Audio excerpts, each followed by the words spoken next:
It's real life. I'm just so glad I got to make that shit joke twice today. Okay, so for today's kind of setup, I wanted to play some Gambit. So Gambit is a specific Destiny game mode that's competitive. And what makes it kind of interesting, and we'll play regular Gambit first. What makes it kind of interesting is that it's a 4-person team, so 4 on 4. And there are different roles that you can kind of take up for yourself if you so choose. Mm-hmm. There's an invader, a reaper. What are the other ones? A sentry and an infiltrator. Yeah, yes, that's the one. So you have these different roles and they do different things, but there's no way for you to communicate with who you're getting into a match with. Mm-hmm. And say, I'm going to play the invader this round. So leave all the invading stuff to me. Okay. And so you're kind of like fighting each other to see who's going to do what. So I'm going to just hop in a queue. And this is pretty normal. I'll be honest, one of my favorite things about Destiny is that you're just kind of sitting in space by default. And like, it's so chill. Aren't we all? Wow. Just leaves. Cat is on fire today. Oh my god, just walks right out the window. I need to keep myself warm in this kind of temperature. The worst part is that it's not cold out. Like outside. I know! It's like outside, warm. I love it. Inside, I'm miserable. Yeah, no, Curtain is like especially miserable though. That's true. How are we doing on frames? We're good. That's what's up. I'm just gonna keep an eye. I'm here, stream. I'm just gonna keep an eye on the stream computer to make sure everything is working correctly. Thank you for your tech help, Dave. I love this animation when the other ships like. I know, and like you know. I have a kind of garbage internet connection at home, so usually I'll be the only ship for a while, and then I leave, and then I come back, and then all the ships are all like, yes, let's go. That's awesome. But until that, I'm just like, all right. So, fair warning, I haven't played in about 3 weeks, which if you've played Destiny before, you know is effectively long enough to suck when you come back. So do you get this every time you play? So, in Gambit, there's like a different kind of intro every time, and he tells you what kind of enemy you're gonna fight. Okay. Oh, so friendly. I know. It's a hunter? I'm a hunter, yeah. Okay. Oh, actually, I need to change my weapons. Thank you for reminding me. How... Oh, I got rid of it. Okay, so I'm not into like Destiny 2, but like... How good is your build right now? My build is okay. When I stopped, I was in the middle of trying a new build, so I'm not like terribly great at it just yet. I was really trying to get my bow to like be useful, Okay. which it definitely is, but I'm more of a hand cannon player. But I mean like it's not like you have a trash build right now. No, Okay. not like that at all. No, for me, I usually go for a sharpshooter build, so right now I have a bow. You're still slaying. What was that? You're still slaying. I am, thank you. I appreciate that. Slayer. My favorite is when, like, when you're in online matches and you just have the jump on someone because, like, they're, like, maybe sniping someone down below and you can just, like, spend all the time in the world lining up that perfect shot. Beautiful. So, Gambit has a kind of weird objective that none of the other modes do, and it's new to Destiny 2.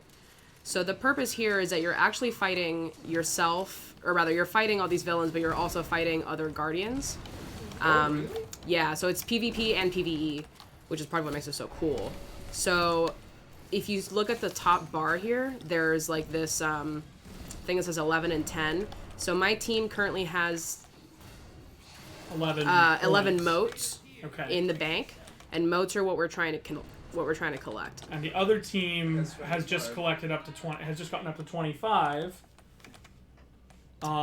Which is a concern. And there's an invader present, Which is what I'm keeping an eye out for. It's There like he is. a boss? No, it's another Guardian.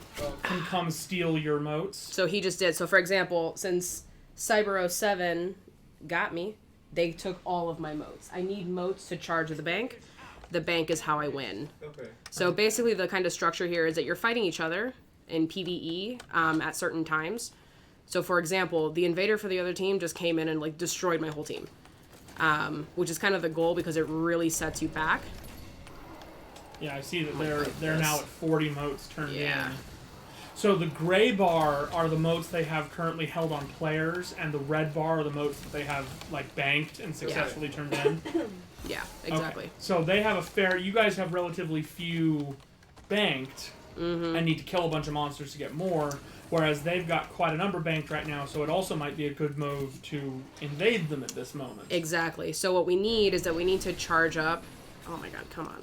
We gotta charge up the bank in order to be able to invade. This little portal here is how I invade. So for example, I need Real Hefty Trout to drop those 7 moats in there so that I can go invade, because my role, like I mentioned earlier, there are different roles. My role is invader. That's usually what I play the most, which means that my singular job is to make sure that we have enough moats that I can be invading pretty constantly. But so far, we're all just dying instead. Alright, you guys seem like you're pretty on the back foot. This one isn't gonna go well. Let me ask you something. Yeah.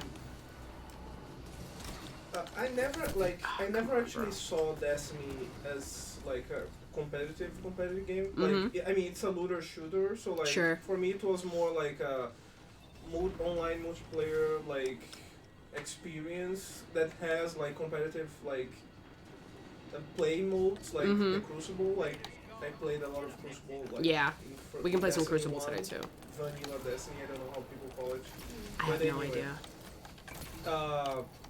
So I'm curious about like your decision to bring Destiny 2 here and how it fits on like. Are you questioning her judgment, Daniel? No, a little bit, but I think it's totally fair. Wow. Oh, here we go. All right, I'm curious about like the rationale behind like choosing Destiny to feature in the arena.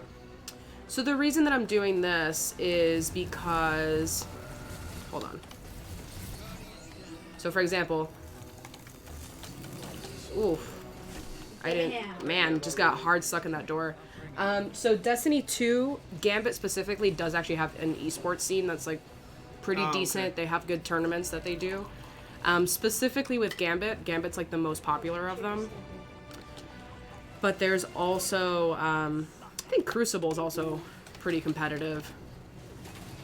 They don't necessarily have like a league or anything. They're not at that point, but there are a lot of tournaments that happen.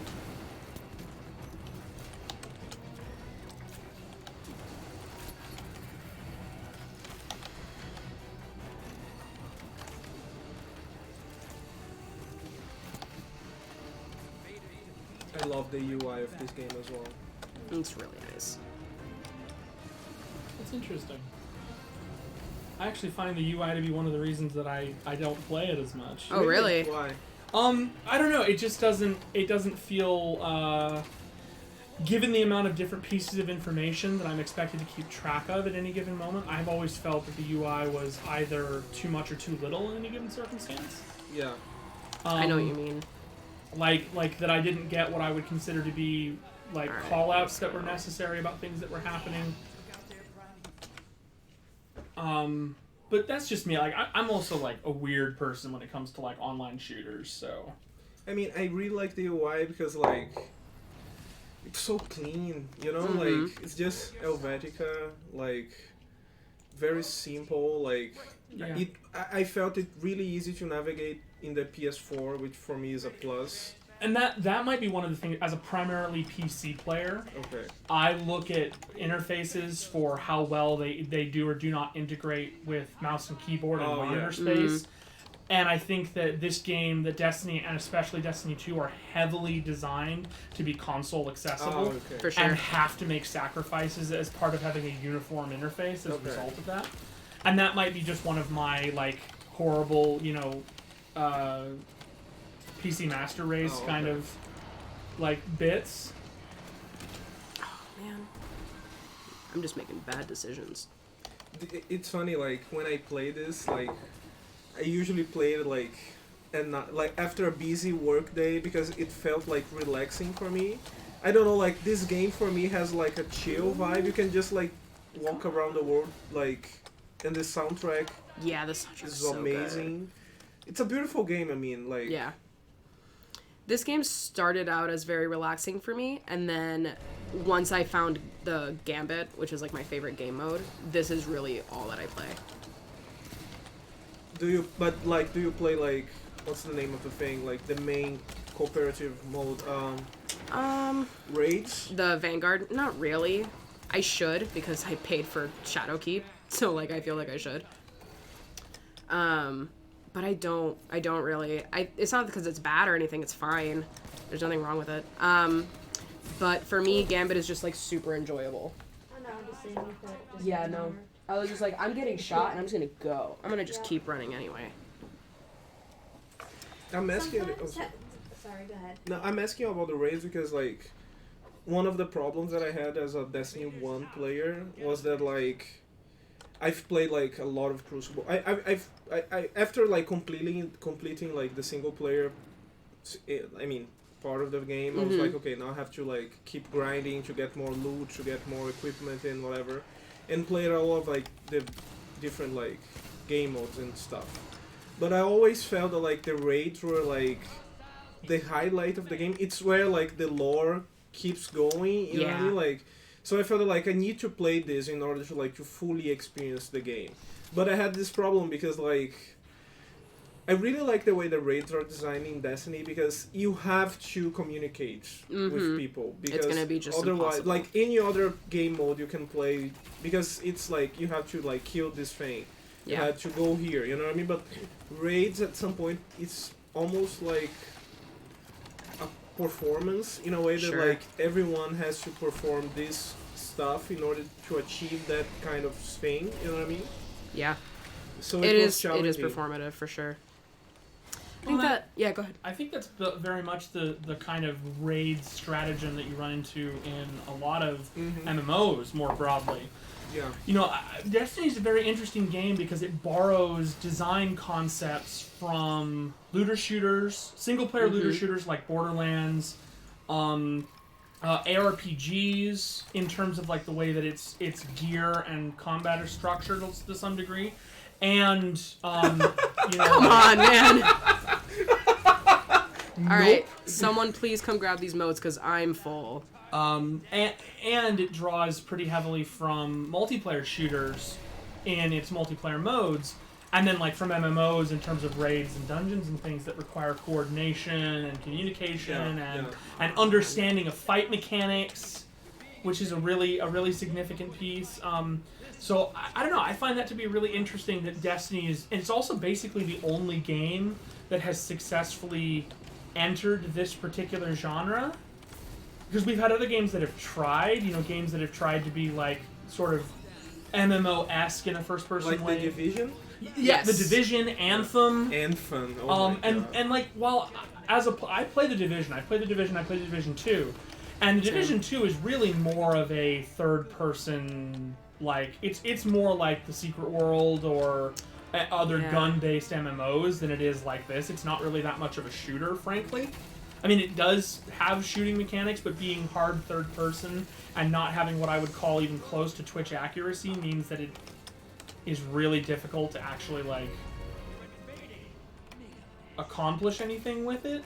So I don't know, it's just interesting that Destiny is, like, the one game that's managed to have those mechanics so clearly. That guy's name is I Can Smell You. Gross. Super gross. And no, you can't. There's a video online of a couple of guys playing a CSGO mod called The Hunt, which is a mod where one player plays as an invisible character with a knife, and everybody else plays as like regular soldiers. And the guy with the knife his goal is just to shank everybody else. And so the start of the video is the guy says, "Can you pretend to be Morgan Freeman?" And so the invisible dude goes, "I can smell you." Oh. And it's really creepy. And it's just like, "I'm sneaking around, but you can't see me, as I have evolved invisibility. And though I have but a measly shield, it is quite effective when applied to the jugular." So I love that video, and I hope that guy is not a creep or is not a complete creep, and that's references that's what the reference is, maybe. Anyway, so this is your team lost. My team lost like hard.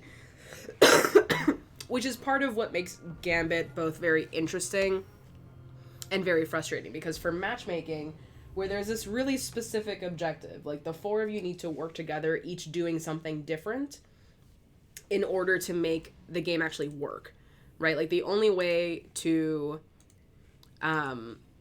defeat both the opposing team and all of the enemies that are facing you is if you and your team are working in some kind of cohesion.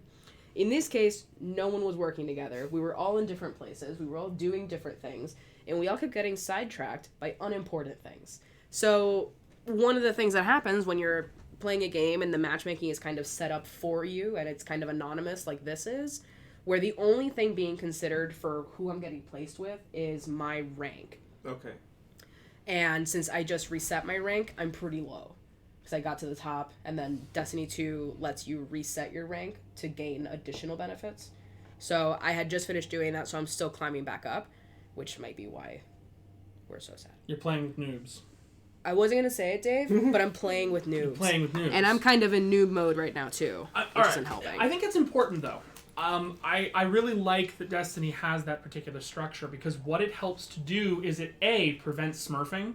It's true. Where in case viewers don't know, where highly placed players play in new accounts or low accounts in order to be matched up against players at lower skill.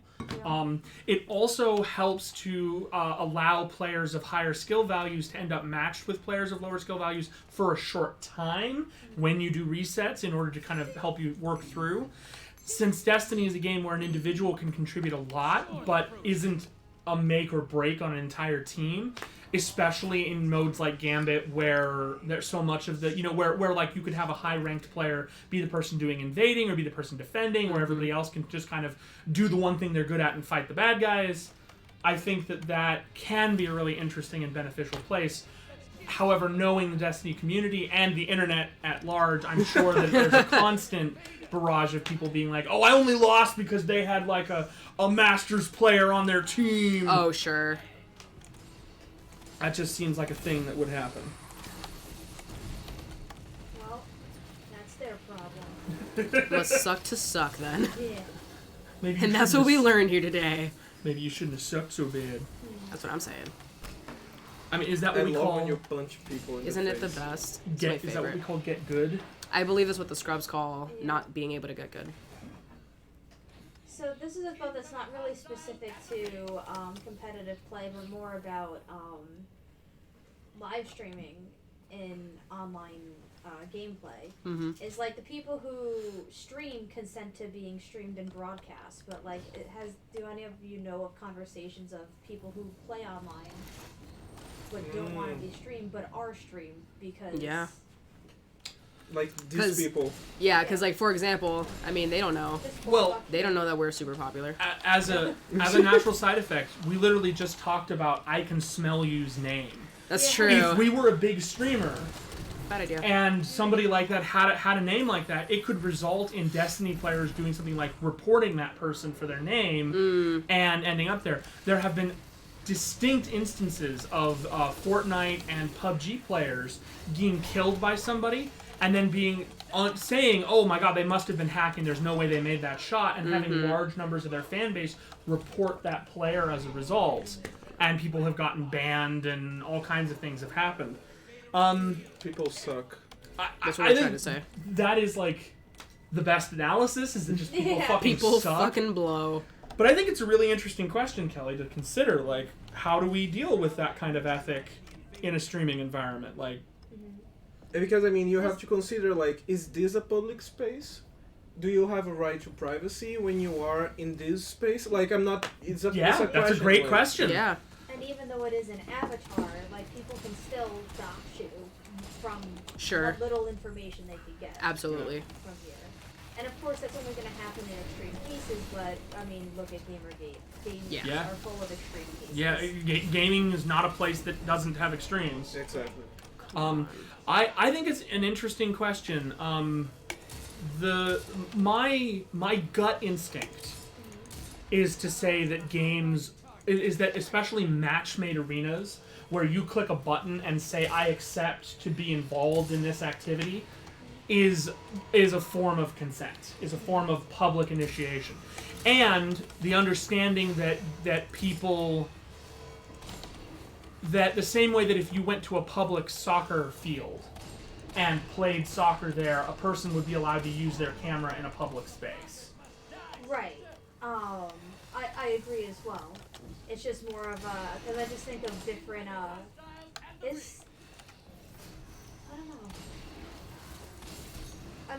know. I don't know. Yeah. The privacy laws. I think that as far as I understand, if I go to, say, a public park that has a baseball field, I can use my phone there. I can film everything that's going on. I can do all of that stuff, and that is part of the idea of public space. Yeah, I think it's the use thereof. So like you can consent to be in a public space, and by being in a public space, you consent to being recorded in certain ways. But if your image is then produced in ways that put you in a quote-unquote vulnerable position. And I think that may still be true if it isn't, should potentially be true in online spaces.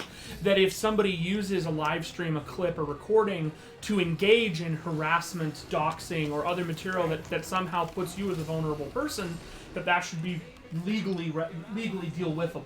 But that's the thing, like, when you're in that space, like, when you somehow consent to be on that like virtual space, like this virtual space here is different from that virtual space. Like yeah, that's true. I mean? Like we are taking this and we are putting this in a different platform, in a different perspective, with different like semantic layers on top of it. You know what I mean? So it's a different kind of space that is being like those other players are being like sucked into like the space of our stream. You know what I mean? Like yeah. So I in a way it's the same, but you have to get waivers, like in order to be able to be put on broadcast on TV. Yeah.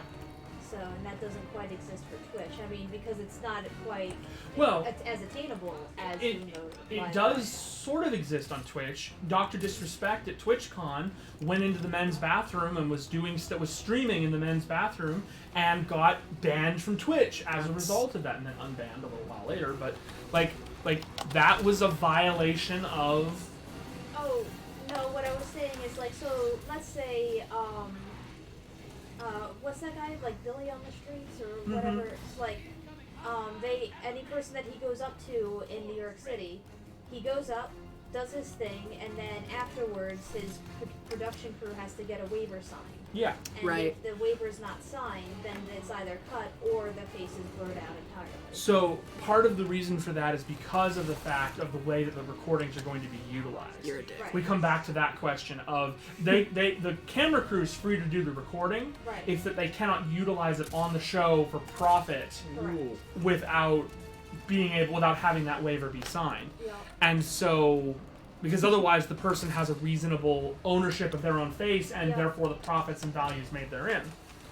So, but then what about this, when we got the top 1% of streamers?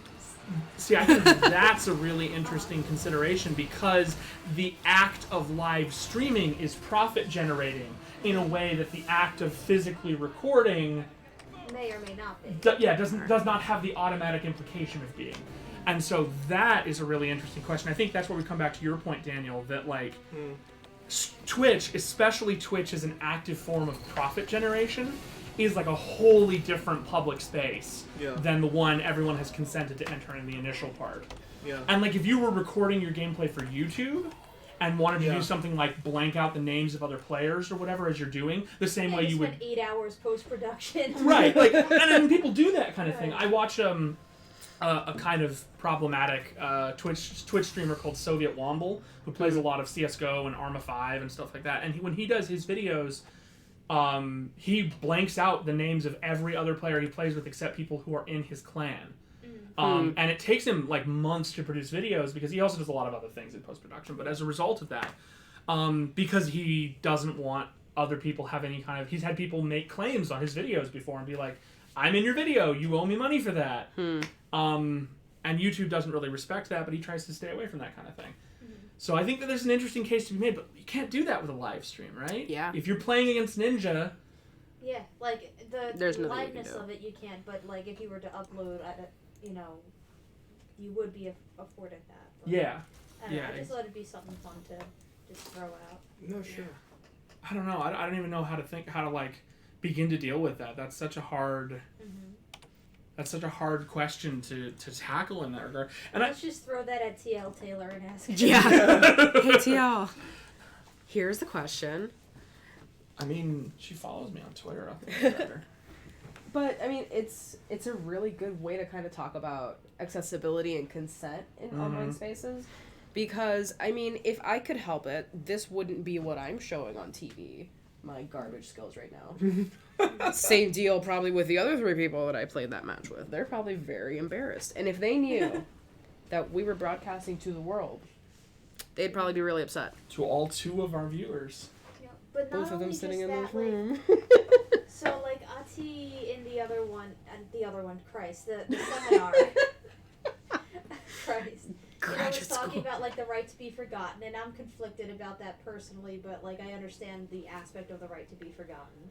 And let's say you're playing online play, and right now there's not, a chat, verbal or textual. Yeah. But let's say someone is just being an asshole in chat and saying really nasty stuff, but not necessarily like, just off-color things, but not necessarily harassment. Sure. And then they get slammed for that because they didn't realize they were on stream. Yes, it's quote-unquote their fault for being a dick.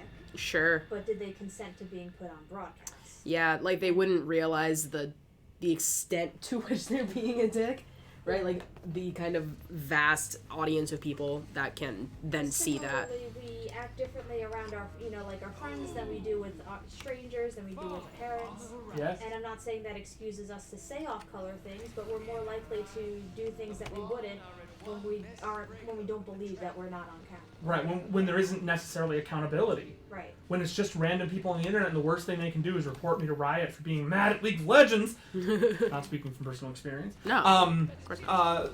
I think that's so. A lot of talking about League of Legends specifically, a lot of League of Legends streamers don't go by their sort of monikers because they don't want people to do things like target them or overly attack them in a particular match. But for a long time, Riot was thinking about introducing a policy that forced streamers to do stuff like if they were streaming, they had to let Riot know that they were streaming before they started a match, and it would link their stream in chat so that people would know they were being streamed. But at that point, you're already in the game. You can't choose not to play. That just changes how you behave. And that's not really your fault either that someone else decided to stream the game. Right. Yeah, but that's a way that Riot uses to wash their hands. Yes, I'm I not, completely agree with you. It's a very crappy solution to a problem that they created in the first place. You know what I mean? Yeah. Figure yourselves out. This is not the player's problem, not ours, despite the fact that it's very much their problem. Yeah.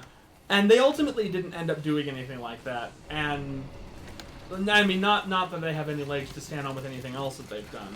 Oh my God, they're such a trash fire of a company right now. But they probably always have been.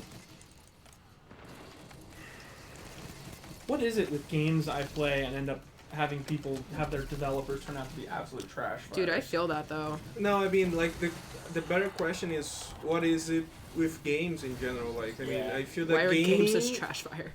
Gaming became a very problematic space, especially mainstream online esporty games in general. I have to invoke Crystalline Malone right now because she told me just the most beautiful story of when she went to a conference. It was an academic part of a business conference for games, and one of the questions that the professors got were, how are you preparing your students for the industry? And 2 out of the 3 started talking about how they were doing it, and then Crystal Lee just goes, I'm telling them not to do it because it's a trash industry, and I'm telling them to start their own things and develop their things because you are all awful. And was good place color. It was just so beautiful. That is beautiful. Yeah. And accurate. Yeah. Super accurate. Alright.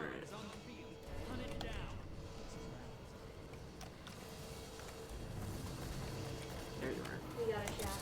Ooh, got a chat. Nice. Hi, nerd. Hey, Leia. What's good, Leia? Whoa. Yo. Get screwed, buddy.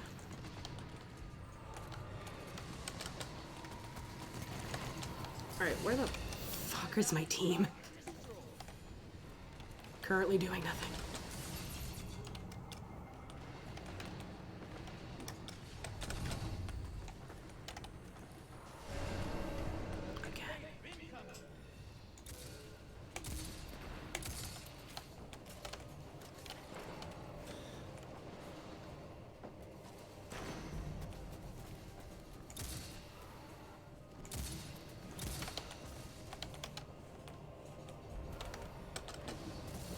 There he is. Never mind. Oh man. Oh Destiny. Oh go use your beat stick. Beat stick. I'm gonna just smack him. I'm gonna smack him dead. Smack him good. That lightsaber sound effect, very pleasing. How are you back, man? I just got rid of you. For like satisfying sounds. I still think a lot about the wub-wubs and Celeste. Oh my god, I got Celeste over the weekend. Nice. That was very scary. I know. It's like, you see that, I was like, oh no, oh no. Run! Do you ever, like, know that you're going to die? Instantly, and then yes. You, like, continue the wait anyway, because you know how satisfying it is on the other end when someone just, like, murks so perfectly. That, and I refuse to yield. Yeah. Which does not help my win streak at all. Yeah. I'm No! Get away from me. You don't even know me.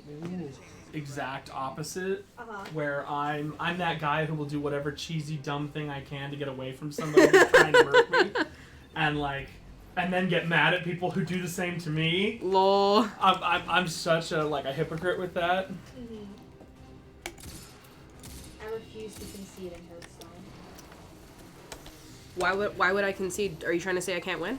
Yeah. I'm gonna destroy you, and just to show you that I can win. But I mean, it's okay to concede when there is like no mathematical condition. Okay. I disagree.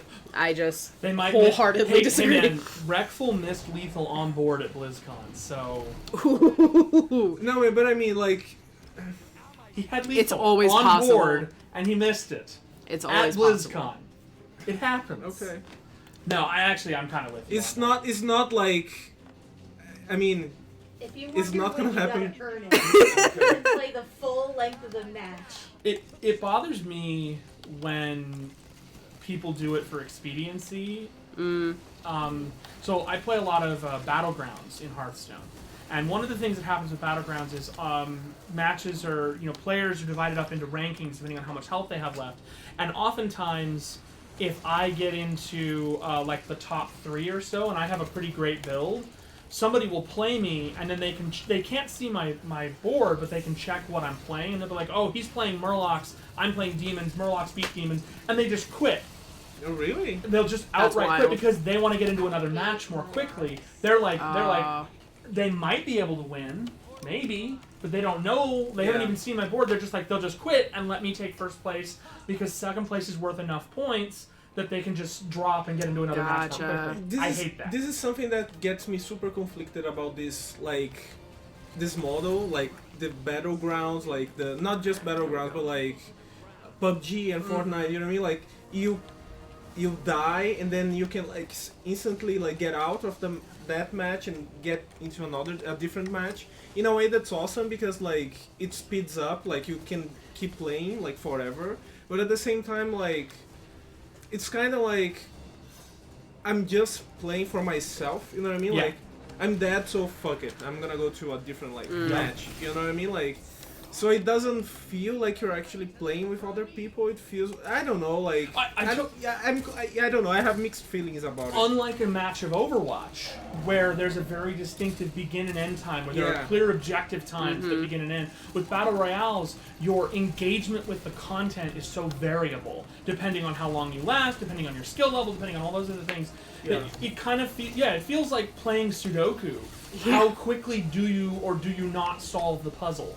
Yeah. And like and that's one of the reasons that I think people talk about the idea that battle royales are more fun with friends. Yeah. In small groups. But then you get battle royales. Battlegrounds is a very interesting case on Hearthstone with that because you can play with like one friend, but that's it. And Blizzard is really because they're being fucking Blizzard right now. They're really aggressive about you guys not helping each other out. Like, don't like not play a turn when you're facing off against your buddy, so that you like don't do as much damage or whatever. Like, they've been punishing people for that. And it's like, why even let us queue up with a friend if we're not going to actually work together to win? So I get that. I get that. I don't know. But I don't know. Like, I mean, my problem is, like, I feel that this battle royale like mode of play, it's super like individualistic. You know, I know it's like solo queue, it's solo play. You know, but like, it's like, I'm dead, so I'm like, I don't care about this server anymore. I'm gonna get to another one, a different one, a different one. You know what I mean? Like, so it's, I don't know. Like, it doesn't. I mean, sometimes, like, I remember there was this one time I was playing Overwatch, and we kept getting matched up against, like, this one team that was absolutely wrecking. Like, they clearly had their shit together, and we were just a group of ragtag people that didn't play with one another. And after, like, the third round of getting, like, matched up, we were like, fuck this. Like, they earned it, but, like, this is no fun for us, because it was just, you know, death upon death upon death. Well, so. I think some of that, that's a very Overwatch specific problem. True. Because games like MOBAs, games like like CS:GO and stuff, when you play things, you don't end up matched up against the same group of people, right. Match to match, but you still have a very like match specific. Very nice job, that was a good job.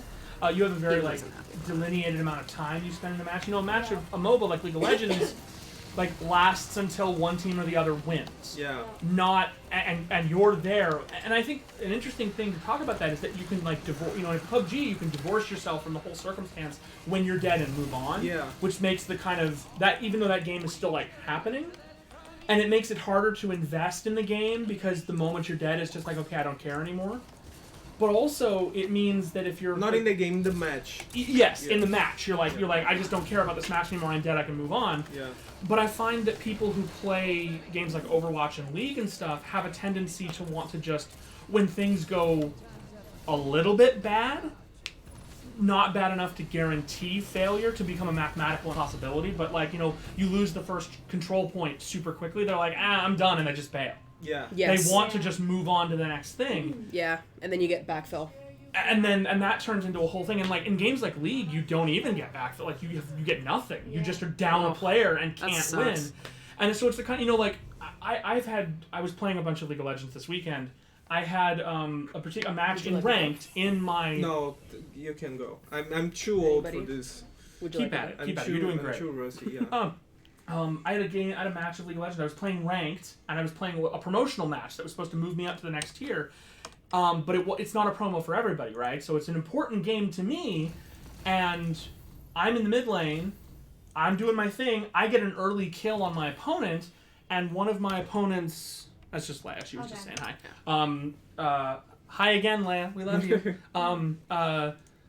One of my opponents literally quit. Was just like, all right, my mid laner's already lost. We're 4 minutes into the game. I'm done. You know, the 10% of the way into a 40-minute game. And so I won my promotional match and tiered up to the next thing, not on a hard-earned victory, which felt good to me, but on we had 5 players and they had 4. Yeah. So on the one hand, I get your concern about PUBG-style games. On the other hand, it is sort of refreshing to not have the entire game tank if somebody quits because they're mad or leave or lose or whatever. Sure, but I understand your perspective, but like in the grand scheme of things, I feel that like both design decisions to afford a player to leave or to punish a player that is leaving the game doesn't help to build up community. You know what I mean? Yeah, like, I agree. So play Battle Royale is not like the kind of game design for me because like I don't feel invested in a larger community of players. You know what I mean? Like when I play Overwatch, like I usually like just like queue like randomly with like random people, and the feeling of like when you get a team that like can work together, like people that doesn't know each other, but even so, like they're invested in like working together and helping each other in that match to overcome like the other team and whatever. And then like you win and you build up that team and then you keep playing like with like. So I get that. The game builds up this idea of like community, you know what I mean? Going forward as a team in order to like, you know what I mean? So this is for me super. So I get also super frustrated when I'm playing Overwatch and some random guy just decides to leave. Yeah, bails. Yeah. I have on my friends list, on both my Blizzard friends list and on my Steam friends list, I have a specific category for people I'm friends with but don't know, like in person. And I have one particular guy, his name is Volcano7. I've never met him. I don't even know anything. I don't know what his real name is. I know nothing about this dude in real life, but I played League of Legends, Overwatch, CSGO, PUBG, Dota 2, a couple other games. I've just played a ton of shit with Volcano7.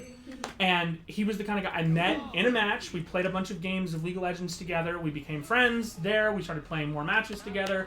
And then it just kind of took off from there. And like, I have made a friend who I've known for 12 years as a result of that experience. And I really see the value in that. Yeah. It just sucks that at the same token, like, you know, because you enable the one, in order to enable the process of doing that community building, that also enables the process of that, of falling apart that much more quickly. Because people suck. Absolutely. Yeah, because people suck. That's suck. the title for today's show. People suck. I thought we were learning things here. I already knew that. So, like, I totally understand kind of how you feel as far as the Battle Royale stuff. But maybe this is just me, but I find that it is far more rare to come across a friend that you make and you keep, you know, for that much time. Just through matchmaking. Yeah, sure. Yeah. I feel like that's a really special experience, you know. Like, I agree with you. It's having played these games my entire life effectively, I can count on my dick how many friends I've made that are... Dave, what are you trying to tell me right now? I mean, there are some things that people don't need to know. Anyway, at least I didn't say I can count on my dicks. That's true. That is not. That's very good. I took that. Anyway, like how many friends I've made in long-term capacities like that, and like. Really? There we go. Yeah, I don't know. And I mean, like, I think being in a guild in WoW has some effects like that. That's okay.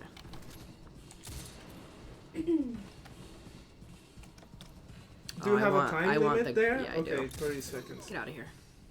Nicely done. How about you? 12. That was a good shot. Thank you. 4 seconds. Yeah, they're not gonna come where you can see them. They don't. They're just literally hiding from you. That's what happened last game. Well, hello, RJ Plays. Hello. Yo. I was watching you play some Doki Doki earlier. Nice. Oh, Doki Doki.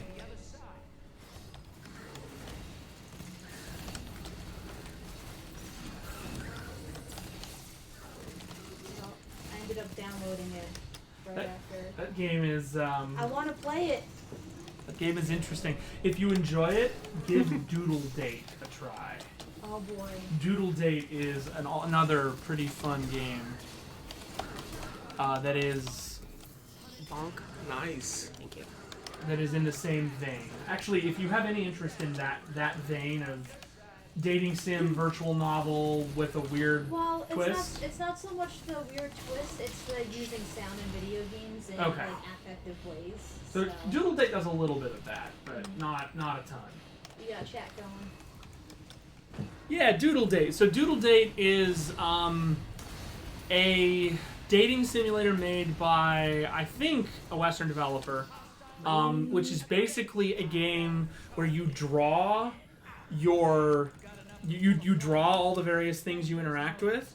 So you draw like your love interest, and you draw the places you go, and you draw the things that you do. I love that shit. And then there's like a character who introduces you to like the Doodle verse Oh, that's so ends cute. up being kind of a thing, and then Doodle Bob.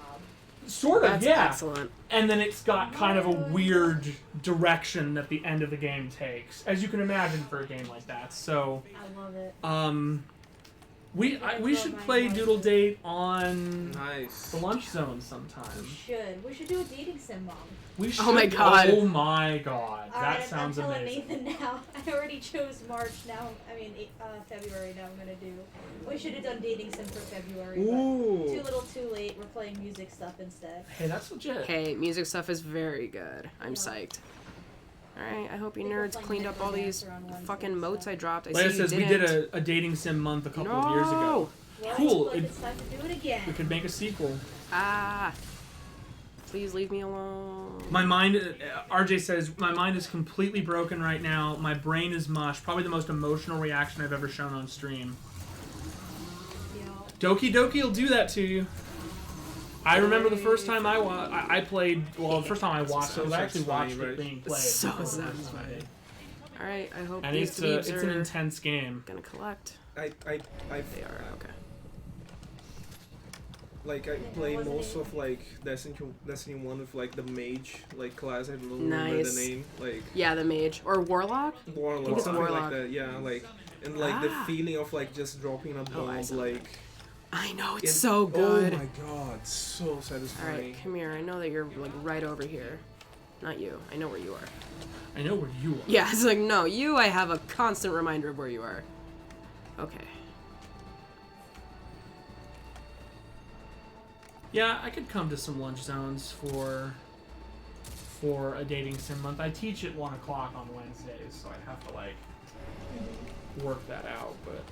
That's fine, though, even just for the first, like, half hour or 45 minutes, because... I feel bad for this boss. He was not just to like be hanging out, I know, he just like showed up. You had to shoot him in the face. I really did, like several times. I mean, he's throwing fire yeah, at me. I get that. Get away from me. He was just like it's going hard like the other way, I'm like on. going his way. This is what, You just go to work. Maybe some movie. So You know? I was on. I'm I on this show love the today, idea and I'm not, of this guy normally just I'm not going into a sitting movie. on it. Yeah. No, I I'm saw on, you. Not gonna happen. Couch surfing with Ryan on Tuesdays, and then a board meeting and free to start now. Yeah. Like I'm gonna stream Where 4 are times you? this There you week, and it's a lot. Right. I think not to have... Can you imagine like No, going to no, the I movie theater and totally- like a Vex Just comes to in like, have that many shows Yeah. because of one show, so we wouldn't have 4 shows to stream on. excuse me, We this is need my that one seat. side, and we need. You then, can like, have and then the it. raid starts. I get that. I really do. What do you mean this is the Vanguard playlist?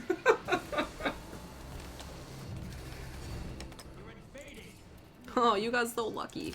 He didn't. You got so lucky. He didn't. And actually, now that I'm thinking about it, our what's it called? Our meetings are on Wednesdays now, so I'm just gonna grab everyone and tie walked them into to the his palm. chairs. Yeah, just tell on the people not to meetings leave. I mean, actually, that's a reasonable point. I may just Oh no, come to there's the just meeting and then 3 on just my stay team. for lunch on and then leave when I have to get class. Sure. I'm gonna throw that in chat. That people, anybody who can come to the meeting should just stay. I'm gonna be there. I'm gonna be excited. So yeah, one of the reasons I wanted to keep watching you play, Janelle, was because you're steadily getting your groove back. As you're like, just between this, between like the first couple matches and here, you have really dramatically gotten your Twitch reflexes back, starting to remember what audio cues, what visual cues, what keyboard shortcuts do what. Yeah. And are like, you're moving more precisely, your accuracy has gone up, and I think that that's a really interesting like dynamic of like coming back to a game that you know well enough to have muscle memory for, but haven't played really recently. Yeah, that's true. It's interesting too because like the more that you play a certain game and then you take a break from that, either that kind of game or that specific game, like all your knowledge it's still there, right? Like you just gotta figure out how to access it again. It's one of the reasons that when I'm not playing a game actively, I have a tendency to watch a lot of YouTube videos about it, because that can often help me at least keep my practical knowledge alive, even if it doesn't keep my my muscle memory going. Yeah. And so like in this case, I've been playing a lot of RPGs and like Dragon Ball Kakarot, and so I haven't played any actual shooter. Oh, Dragon Ball Kakarot. It's so good. Is it though? Yeah. Yeah, I really like it. I'm glad you like it. Oh no, Dave! Oh no, Dave, ultimate lover of all things Dragon Ball, and I couldn't get past. Who are you? That I don't know who that guy is, but he's. Would you shoot me through this drill? Rude. Why don't you like it? There's too much busy work. I like the busy work. The orb collecting and the flying around the zones and everything is too much for me. I can't. I get that. The orb collecting is a little much, and I'm not like super invested in it. I don't know Huh? No, go ahead.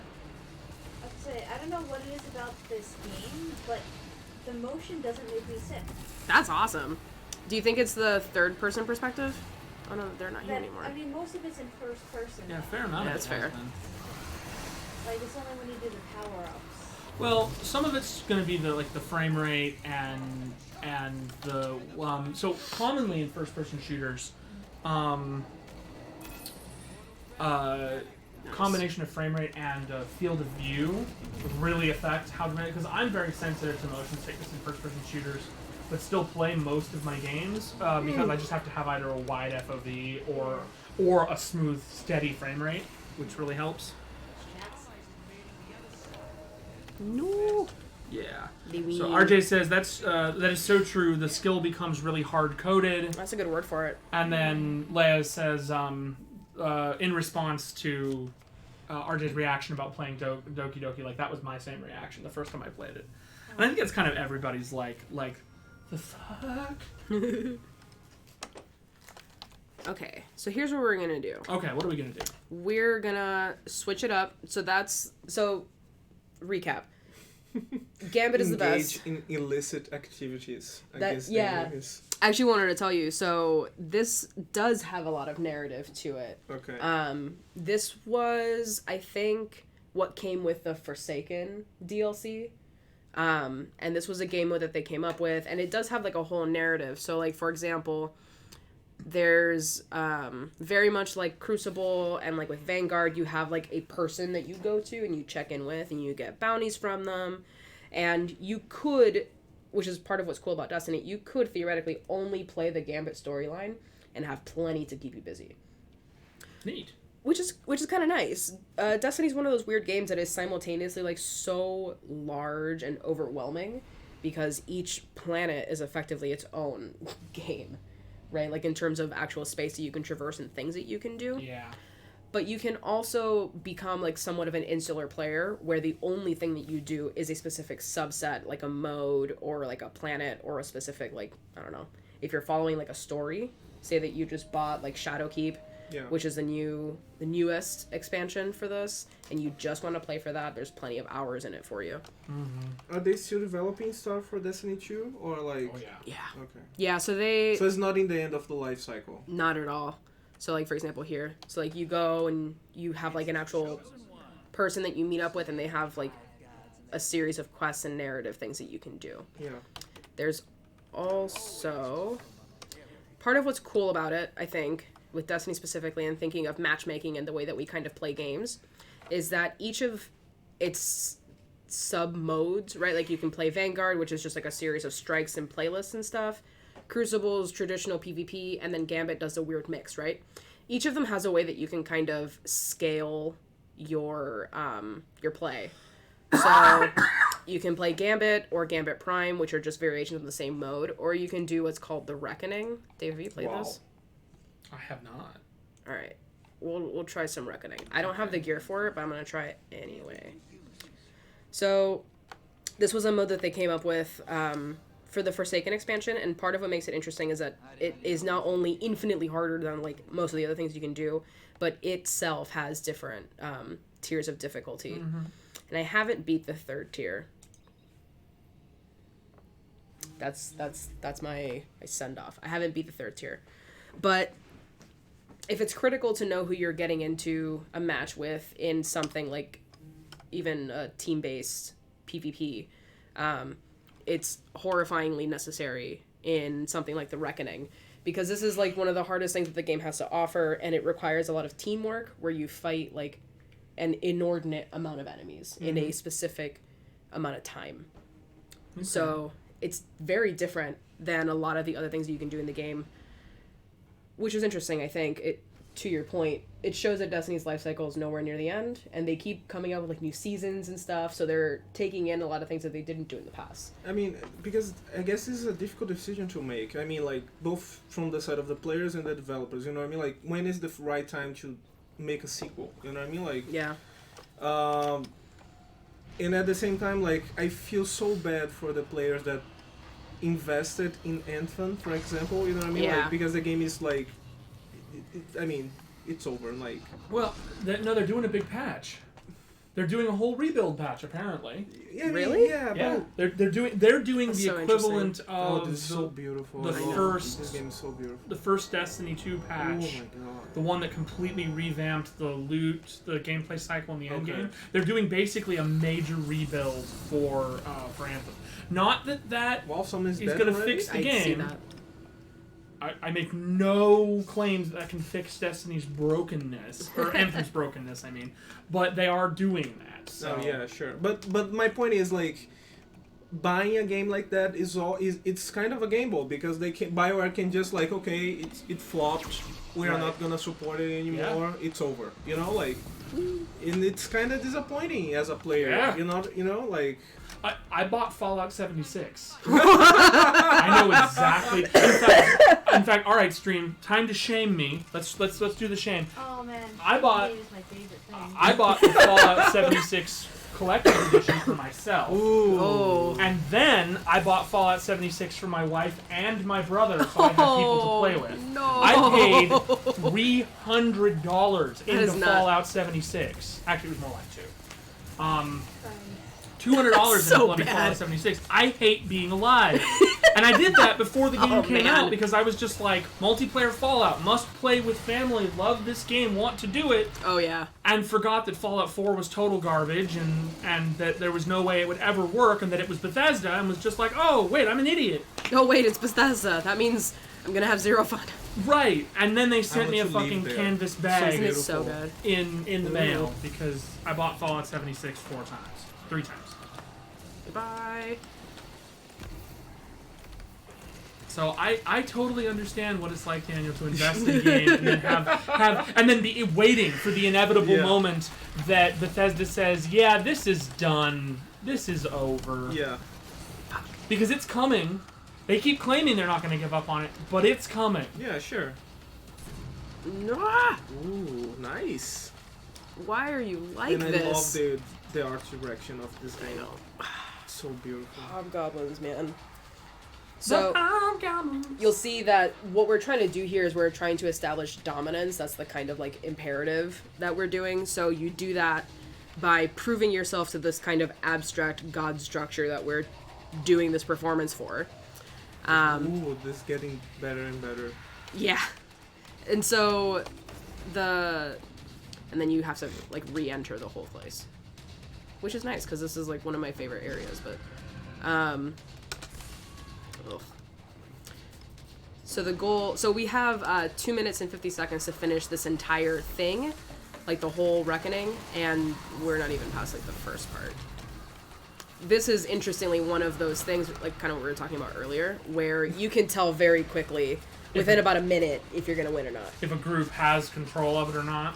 Yeah, it's very. Because one death leads to they're people just trying to creeping resurrect over your and cascading corpse. deaths. And Yeah, and the time to This come is back so on this. creepy. Yeah, I know, it's really gross. The thrall is just gross. But the respawn time on this is killer.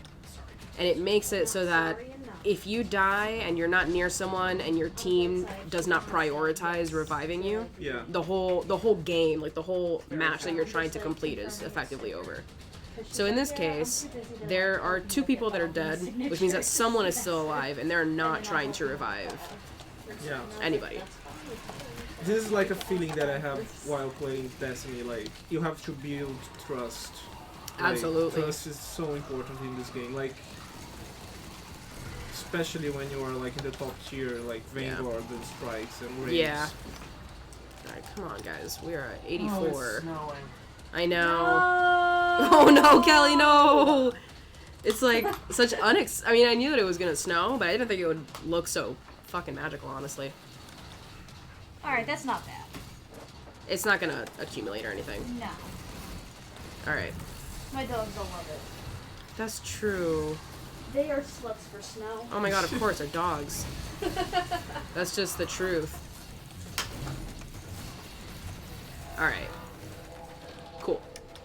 So that's the first part of the reckoning. You have to do that, and I don't have a clear number on like how many people or enemies you have to defeat. But it is a lot. And so the next thing that you have to do is, I don't know. Look how beautiful this is. I know. This is, and this is like, you know, the 9, right? Like the god, that's where we are. We're in some kind of like area that the 9 invented. And so now beautiful. The secondary objective is like, okay, cool, so you kill all these people. Great. Now you have to build this bridge, this 6-part bridge, to take you to the next objective. And you have, according to my timer, 45 seconds for each one. And the way that you do it is by hitting 100% on this little loading thing that you see in the middle. Which goes up faster the more players you have on it. More players that are like actively making kills. So now the strategy for this is very much just like the second that you hit 99, start running already, because you have to take out guys like this. And this gets progressively harder. So once you hit like the 3rd part of the bridge, there are snipers like all over. You hit 2 of these guys.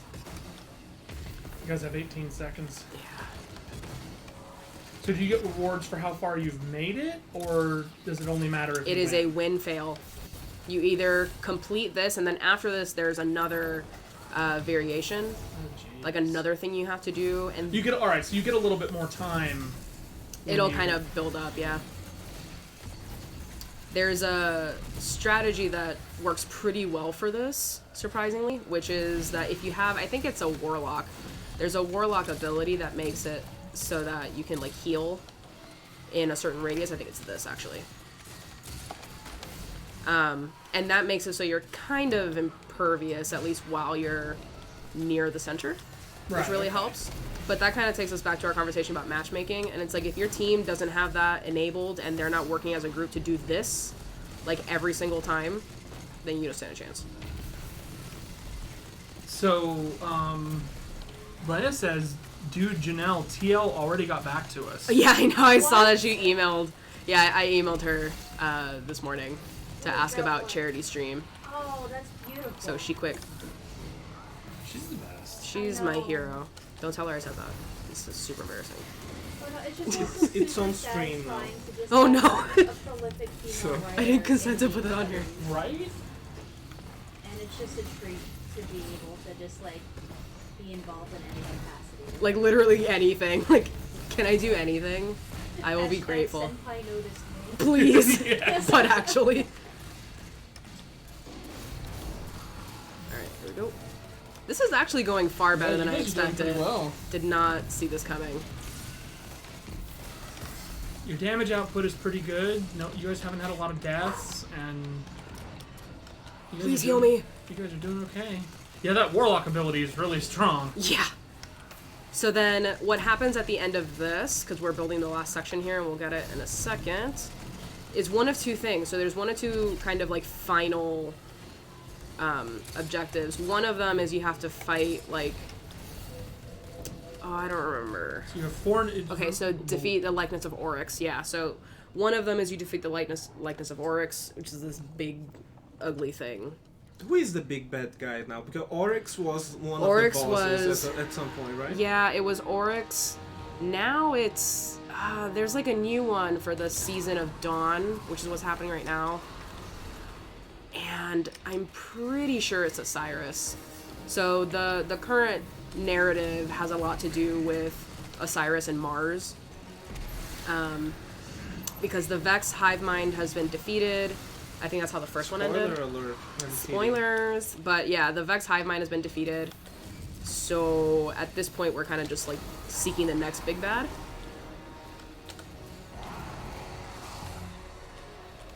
I really like also like how they phrase stuff, like the likeness of Oryx. This is kind of, it's poetic, you know what I mean? Like, oh, it totally is, yeah. I really like this about this game as well. I don't know, like in terms of aesthetics, this game really gets for me, like it really does for me, like in terms of everything, basically. Yeah, no, it's I totally agree. For me, it's beautiful. Like, I absolutely agree. This was one of my favorite games that's come out like in a really long time. It's like, it's very playable, and I mean, you can play this game for hours and hours, in part because it has so many well-established game modes. And I do think that the kind of, like, variety of matchmaking options really helps. At the same time, like, it's not super obnoxious, you know what I mean? Like, in terms of, like, it's not in terms of narrative, it's not something that is very, like, I want you to feel like you're, like, a hipster, you know? Like, so I'm gonna keep it very shady and very, like, you know what I mean? Yeah. And at the same time, it's not, like, dumb, it's not, like, stupid, you know? It's not stupid, and I can actually get, like, invested in the narrative in a way that I don't with a lot of games that are like, notice me, think I'm a really good game, and I'm like, no, I don't think you're a very good game. Destiny doesn't seem like full of itself in that way. Yeah. I enjoyed one of it I played a lot. I walked away from it because I found myself just not having time for continual what I refer to as like game, like online responsibility. Yeah. Where you like need to do like your daily quests every day. Yeah. You need to do your this and that, and like, you know, your anytime that you like have stuff to do because you need to do it, I just can't do that anymore. Like that died with me getting my Nether Drake and WoW. Very nice, you did it. Nice. Yeah. Awesome. So the reward for this should be pretty good. Please be what I need. It isn't, but I'll take it anyway. Right? Is it? It is what I need. Best day ever. All right. I'll be honest. I've been trying to do that for months. So did it on stream. Awesome. Did it on stream, friends. Did it on stream on your second go. Yeah, that was pretty good. Yeah. The first one, right? Or no? For Reckoning, that was the first one. Oh yeah, so you just nailed it. Beautiful. That's what's up. Good job, Janelle. Thank you.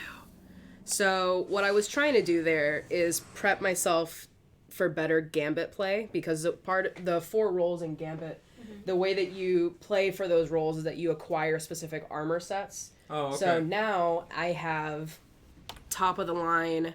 I have the maximum amount of invader points that I can possibly have. Oh. Nice. That means you get to invade for longer?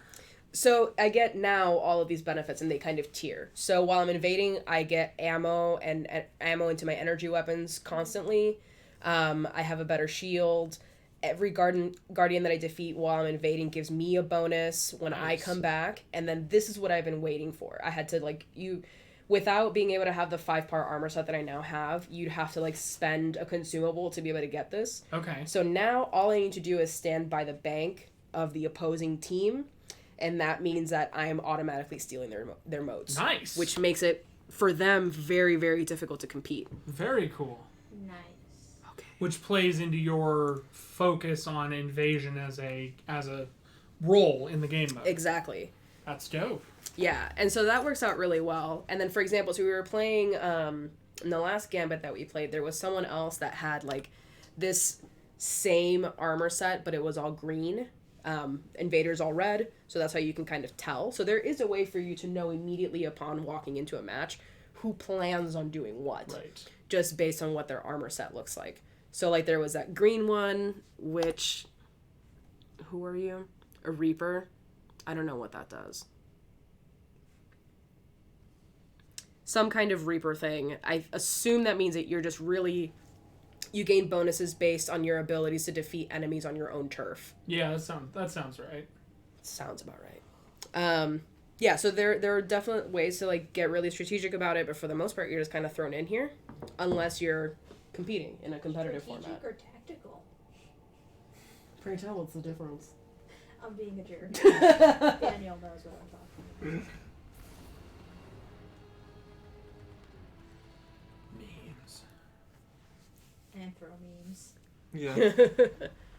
But yeah, strategic versus tactical is strategic is a top-down approach where you're kind of in power and in control of the landscape of things, whereas tactical is you are at the bottom and you're trying to navigate with, not necessarily within the rules, but within the confines of the powers that be. Yeah.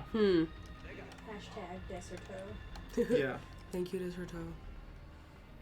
So, for example, right now, I have no idea what anybody plans on doing, because none of them are wearing, mode-specific armor. Except you. Except me.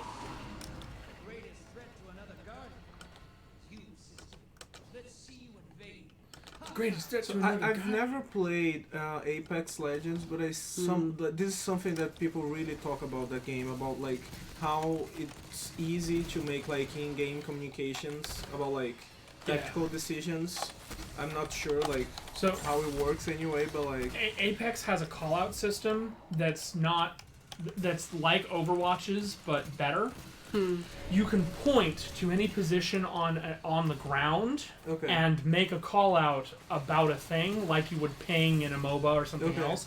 And what that does is that allows you to basically so let's say you're playing Overwatch and you're like, hey, I need healing. Yeah. Instead of just saying I need healing and having people be like, okay, where is the person who needs healing? You put a ping, it shows up with an icon on your HUD. Okay. And it makes it very easy to do that kind of thing. It provides a lot of information. Okay. Since Apex is a BR, it makes sense. I think that kind of call-out information would be too powerful in a game like Overwatch, which is why they have specifically tuned it. If it would be too strong for someone who needs healing to be able to call that out and have them show up on your HUD in a way that's obvious. Yeah. That would not require the same skill set that you need to do to play healer the way you do in the game or whatever. That's true. I love that you can shoot someone 7 times, but all it takes to down them for real is 1 punch. Oh yeah. Hashtag 1 punch. Hashtag 1 punch. I feel like Overwatch specifically, like, one, we can talk about Overwatch matchmaking like all day probably. Oh god. And the other thing is that Overwatch specifically has a lot of problems when it comes to its HUD and what it privileges and what it doesn't. Yes, Overwatch's HUD is not upsetting. Does not always do the things it needs to do. Bye. Alright. Oh no, don't do it. Embrace the darkness. Come here. Where are you? Where are you, nerd? Where are you, nerds? I need that 15. My dude, you're walking around with 15 motes? What's wrong with you? Kill him. I'm a looking.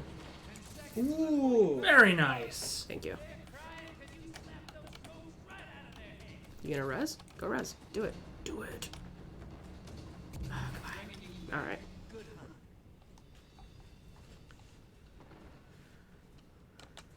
Well. Yeah, that's what Apex does. I don't think it would suit other games super well. Actually, honestly, the game that I think that's in this genre that has the best communication, non-voice comms communication is Warframe. Warframe has excellent non-comms communication. Has a ping system. Has like a pretty wide variety of materials, and then of course has built-in text and voice chat. Which don't get used very often. And Warframe is a game that really requires a high amount of physical mobility and tactical skill, and just straight up strategic know-how. You just have to know what you're doing. And I don't know. I love that game, by the way. Like that game Warframe? That game is dope as fuck. Warframe is underrated, I think. For being basically the free-to-play Destiny, like yeah. Which is exactly what awesome. It is. Oh crap! Does your health regenerate at all? It does, yeah. Yeah, this is a Bungie game, so of course they use the Halo shields for everything. Oh yeah. Where are you? Where'd you go? I know you didn't leave. Yeah, you've got 5 seconds there he is. left on him. Oh, he's dead. Thanks, guy. Hey, why are you like this? Go away. Why are you like this? Go away.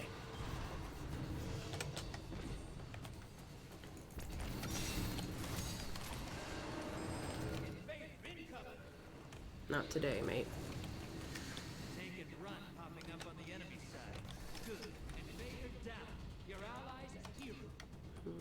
Oh, nice. Ooh. Aw. Now he knows where I am.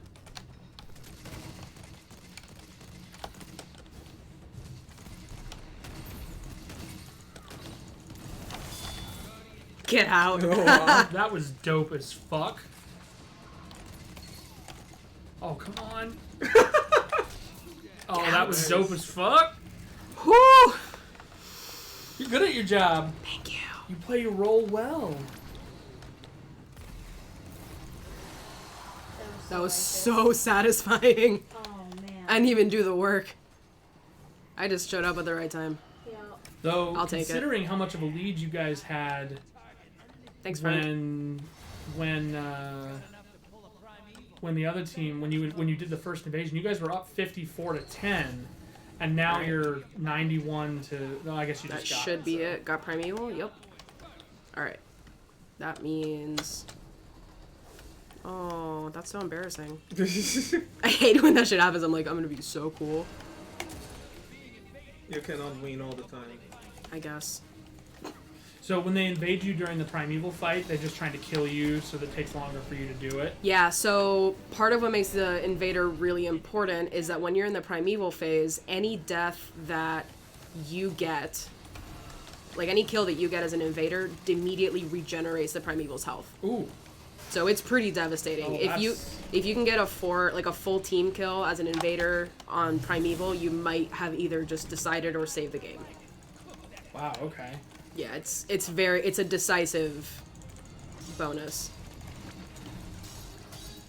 Stop it. You're honestly such an asshole. Stop it! You're such an asshole. I don't like it. So, thinking of our conversation about matchmaking, are there any situations you think where the matchmaking is just kind of like irrelevant and doesn't necessarily have any impact, like the style of matchmaking, I mean, doesn't really have any impact on playability? Oh. I really don't think about matchmaking all that much, so I need some time to consider that. That's fair. Well, all right. Right off the cuff, I can't think of a circumstance where style and like control of matchmaking are not integral to a game's success. If it has matchmaking, it has to have matchmaking that's effective, or I think that the game is really in a lot of trouble, honestly. Nice. Thank you. Because Ooh! very good. Thank you.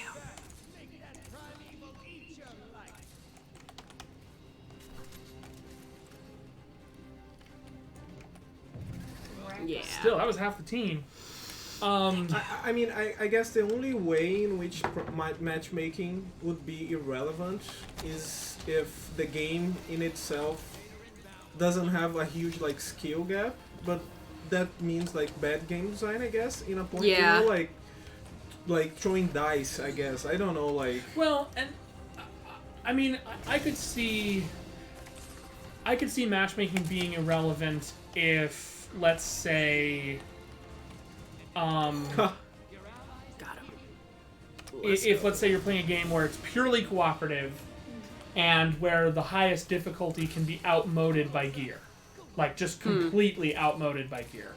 If you can just straight up defeat the hardest combat, the hardest material in the game, without any consideration of skill, and I think that may be bad game design. Well, is it? Is it bad game design, or is it just trying to get you to play in a very specific way where you prioritize something like grabbing armor, grabbing gear? Okay, so let's go with that. Like, you have the best gear possible, and now you can like play like mindless. You can like play in the dumbest way possible, and it still dominate because you have the best gear. Right. But it's still a tactical choice they're making to Yeah. get that.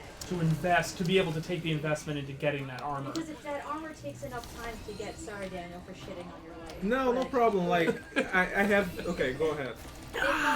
Like if this armor takes a lot of full time, are team. they going to be that skillless to the point? You know what I'm saying? Like Sure. they would develop the skills, and now they can play mindlessly because sometimes it's fun to be able to play mindlessly and still win. Yeah. But then again, like they would have needed skills, so now they could become bored and then just go back to playing without that armor.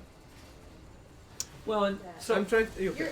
Your face shows that you disagree with me. No, I'm so. trying to think like a specific example in which Yeah. that happens. You know what I mean? Like, Diablo 3. yes. And it's Yeah. not, it's not a multiplayer game, but I think of Resident Evil 5, where once you beat the game, on a certain level, which I think has to be like hard mode. Then you could have infinite ammo, and then you could also start with all your items. So like, I could play Resident Evil 5 with infinite ammo rocket launchers and just blow through the game, but I had to have played it skillfully up until that point. Okay, sure. Yeah. Okay. So I think expressly of Diablo 3 in this instance, and ARPGs like it, where you can get to a point where you have accomplished enough gear, you have gotten enough strength that no challenge in the game,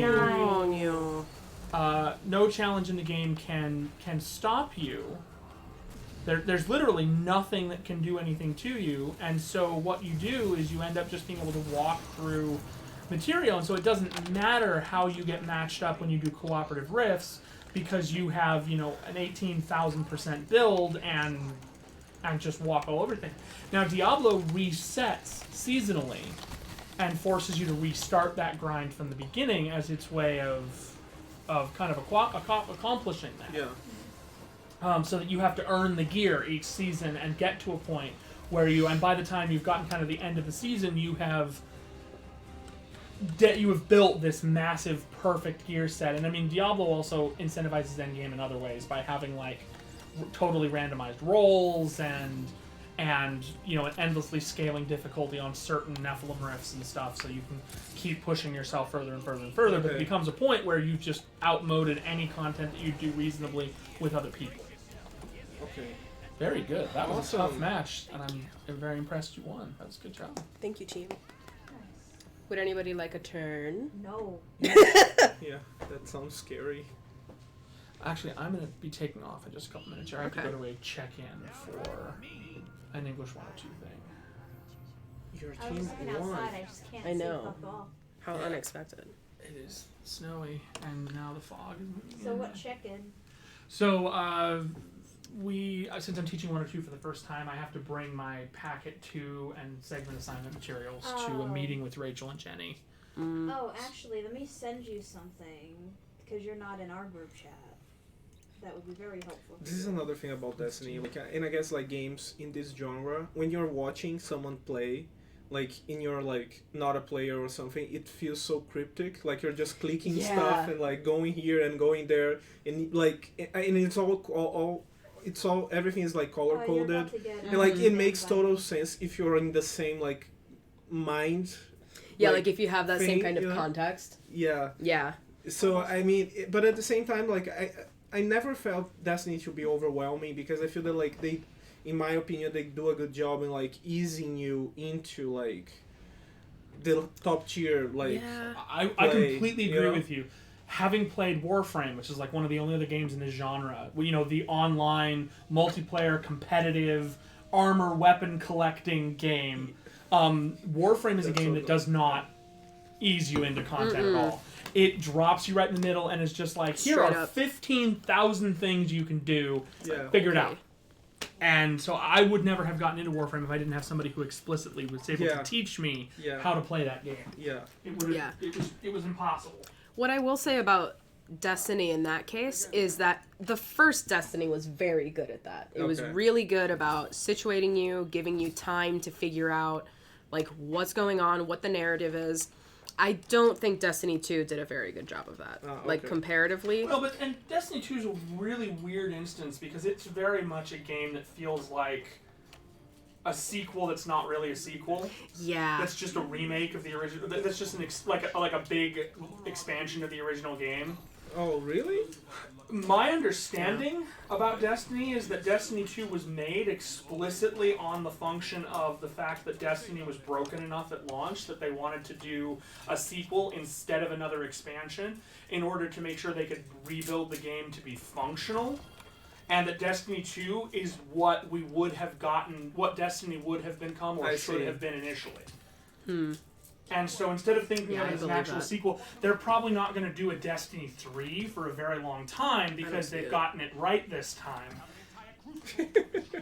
But actually, I mean, really... Because they didn't fuck it up so royally the way they did with Destiny 1. God, because they really did. Like, there were so many issues with the original Destiny. understanding how the game works wasn't one of them. I think that they did do very well. The thing with Destiny 2 is that if you had never played the first Destiny and then you pick this up, you're so lost. Yeah. You're so lost. In part because I think, if I'm not mistaken, the first mission that you play upon turning this game on is the same as it is in the first Destiny. It's the same kind of like, Guardian, you've been dead for 300 years. Yeah. This is perfect timing because I've just woken you up. Yeah. It's like, okay, this feels very specific. SNES says that Destiny 1 and 2 are not that different, so... Yep. Yeah. I feel like they developed Destiny 2 very expressly as a way of basically saying we need to start from, we have a good idea, but we didn't implement it right the first time, and we need to start over. All right, everybody, it was so great to see you all. Thank you for coming. Eric, I hope we did a good job covering for you. Yeah. Love you, bud. Thanks, everybody. I'll see you guys around. See ya. So SNES is asking, in case we haven't answered it, how does having items that carry over between games affect competition compared to most games where the player's on a level playing field? Yeah, that's... So that happens here? Like, you can carry your stuff over from Destiny 1 to Destiny 2? I think that you can, actually. I didn't. I started from scratch. Okay. Because my stuff in Destiny was super old anyway. Okay. So it wouldn't have really made a difference. But I think that you can kind of, like, just join the accounts. But they're pumping out so much stuff with Destiny 2 that I don't really know that it's necessary. Which I kind of wanted to mention this to Dave, but I'll just tell him another time. This game is currently experiencing a problem of exactly what Dave described, where it's like, I don't have the time to keep up with all the stuff that's happening. Because the thing is, like, they're going out of their way to have a very busy competitive season where they're trying to get as many people to play at a certain time. So they have, like, events, as you know, random stuff, right? So, like, the big bad, or it might not be the big bad, but it's at least, like, the main narrative going on right now has to do with Osiris, who is on Mercury. I can just go show you. Yeah, so the sundial. That's like the kind of thing going on right now for the whole season. So they've kind of structured it in such a way so that there's like ongoing Destiny 2 narrative stuff. Okay. As you follow from Destiny 2 Forsaken into Shadowkeep and then into something else as they kind of keep adding DLCs. But there's also the ongoing narrative going on through the seasons. So like there was the Vex Hive Mind from before, and then that was ongoing for a while, and then it's part of the seasonal narrative became, you defeated the Vex, congrats, now you're done with that. And so they needed to come up with something new, and so they've started doing these seasonal enemies and these seasonal narratives. And then SNES says it definitely does the explanation stuff that World of Warcraft does, where the green tier item is an expansion and high level gear from the previous expansion. Yeah, absolutely. And it does do a really good job of kind of contextualizing stuff. I love that you can just, like, whatever. What's interesting is that, so you have to fight through all of that to even get here. And this is, like, someone that you come to a lot. So you can pick up different quests and stuff from them. I see. And the cool thing about Destiny is that it does a really good job of mastering the fact that it has, like, so many different areas that you can go to, right? Like, so much of this game is usable, and there's even there's like one that I was like, how is this even a thing? Is it here? No. At one point there's like a ship that you can go on to that has a whole separate series of objectives and narratives and side stories. This game is so beautiful. It's beautiful. That's actually one of the things that I love about it the most, and that's like one of the reasons that I enjoy it so much. Oh, I love like how they do the maps. You know, like this. Yeah. Like, it's so beautiful. Just, it is probably one of the most like visually exciting games. So here's this is perfect. That's what we're gonna do. The other thing I wanted to talk about was just kind of like how you can hop into games, and you can hop into like these different public events that are just happening out in the world, which do get very repetitive. So it's like, how many times do you do this one public event? And how frequently would we then, as players, expect them to continue making new ones? But do you feel like this game is like the grind is fair? Like, Because like when I played like the first Destiny, one of the things that I was like that was invested is like it's grindish. I have to grind in order to get like the right gear, the best gear, and whatever. But at the same time, I felt that like even if I wasn't like super like responsible in terms of like going in every day to grind and whatever, I could still have a good time. You know what I mean? Like, but I wasn't like playing like hardcore. You know what I mean? Like, but at the same time, I wasn't like slacking around. You know? So it felt good because I didn't felt like I needed to like be super invested in order to have a good time, you know? Yeah. There have been a lot of people that have been complaining that there's too much to do in response for not getting very many rewards, and the rewards haven't been very good either. So there's this kind of expectation that it's like, if you're going to make me spend, like, for example, they just finished doing this big puzzle series called the Temple of Osiris, or the Corridors of Time. That's what it was. The Corridors of Time, and the reward for it really wasn't very good. It compared to things that were already in the game, it was like, I definitely don't need to grind it. It would just be for the sake of having the completion and saying like, okay, cool, so I did the Corridors of Time puzzle while it was happening. So I just joined a public event that was already going on. Yeah. And so you can just kind of walk into these matches, and I don't remember how true this is for the first Destiny, but it's totally true that I just kind of walk into them and it's like, there's a fight. Oh, yes, hello. Just interrupting, SNES is asking Daniel, is any grind fair? What is good grind and bad grind? Deep sighs.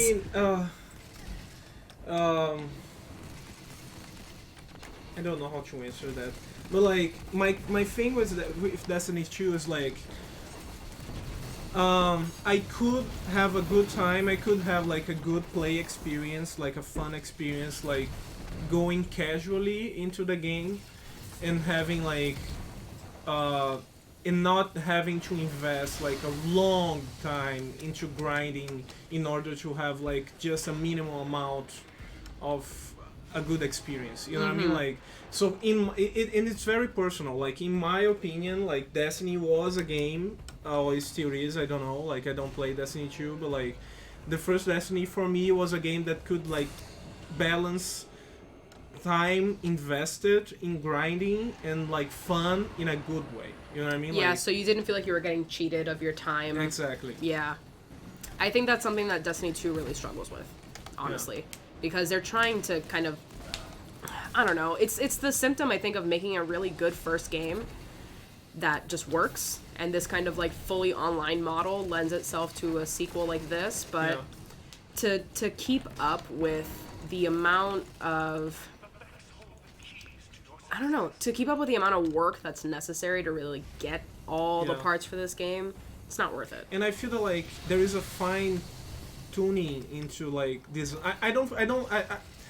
I'm not saying that grinding it's a bad game design choice. I feel that it can be a good design choice because like this genre, like the looter shooter, is basically grinding for a long time. So grinding is like a central part in this genre of games.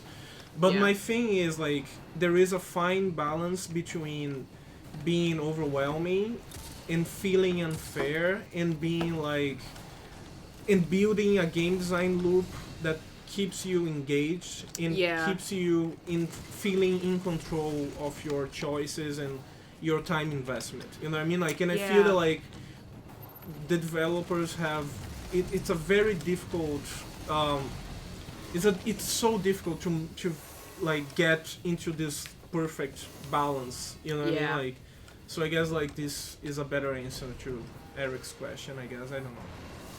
He's saying something. Can you? Yeah, sorry. No, you're good. Like the OG WoW, when I leveled my priest from level 1 to 60, took me 5 months, but the entire time I enjoyed just playing with people. Leveling up was a secondary concern.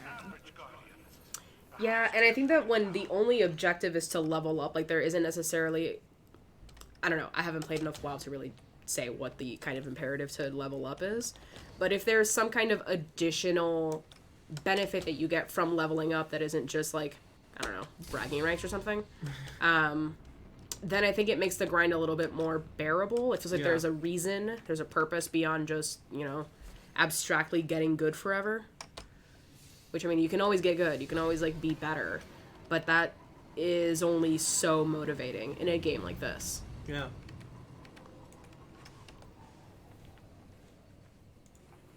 Alright, Daniel. What? We're gonna play some Crucible. Yeah.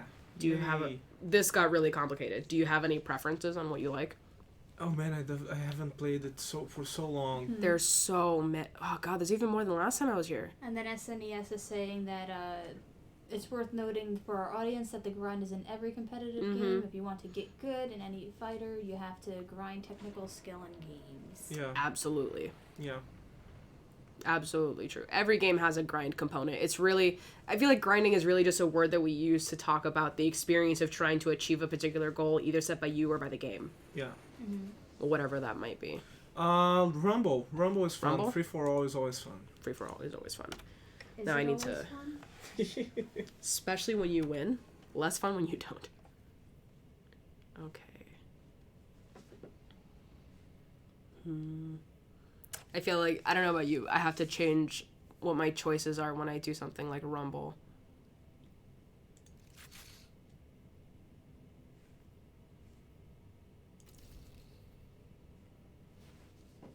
Okay.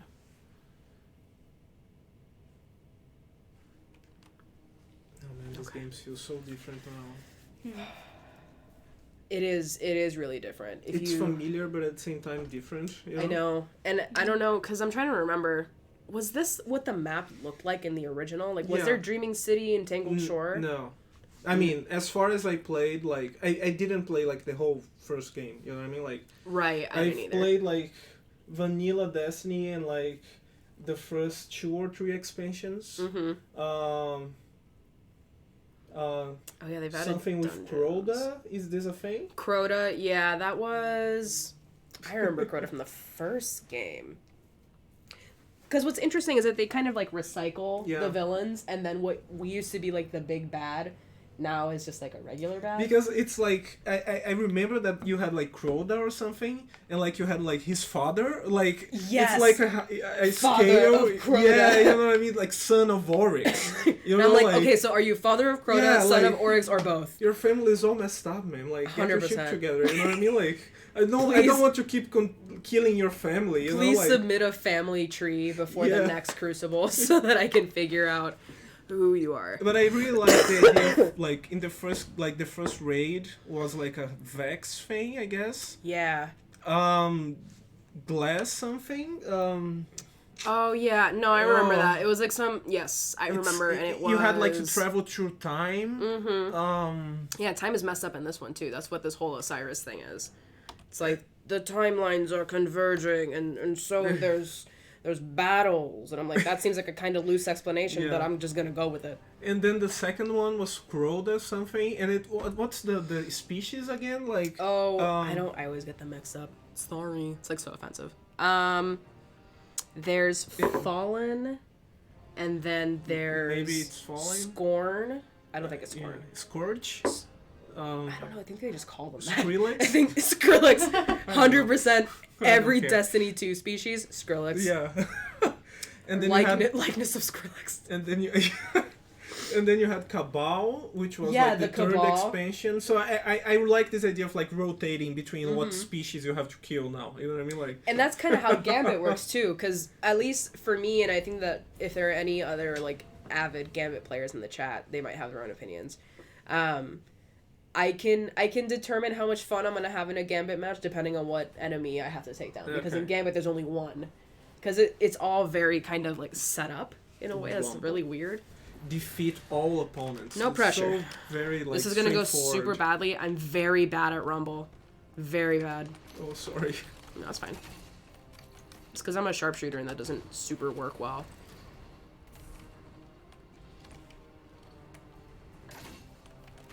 What I like about Rumble is like just kill whatever moves. You know what I mean? Like this is the thing. Are you breathing? Yeah. Goodbye. All right.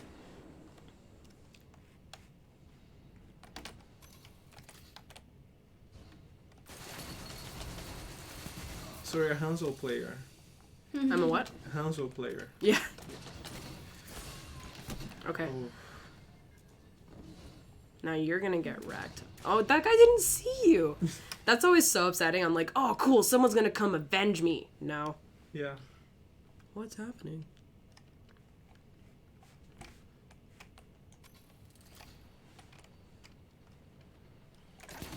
Ooh. Nice. Thank you. Give me that. What's interesting too in these games especially is that hold on, where are you? Come here. I know you're there.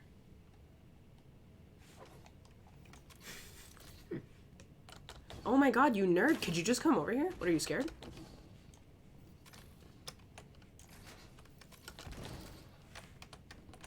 Ooh. Nice. Bye. That was honestly really lucky. I love movement in this game as well. I know, Like, it's so good. Like, it's so nice to move around. Oh. You're cute. Come back, kid. I love the accomplishments as well. Come on, man. Nice. Oh. No, no. Oh. It's so, I don't know about you, it's so hard to get a good streak in these games. Hey, come here. Ooh. No! I've never used that gun before, so that was unexpected.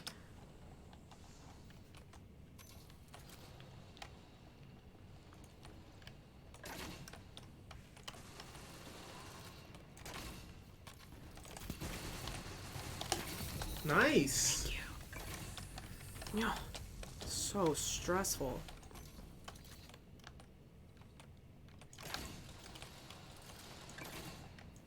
Does this have like AoE? This does. Did I get somebody? That was unexpected. No, I didn't. It does. Just hanging out. Yeah. It's fine. It does. It explodes on impact. Oh, hey, come here. Not that close. Oh. Oh my god, he's a deadly dwarf. Yeah, he is.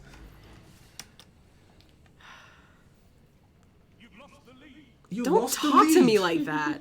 That's so rude.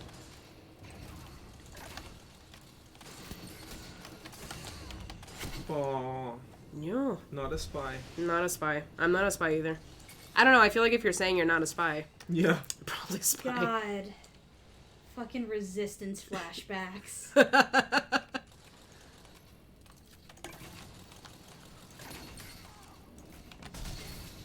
Get away from me. You love I like just want punching people I in the do. face. I really do. It's just my favorite. And the animation is so nice. Yeah. It's like a very like Just bonk. straight punch.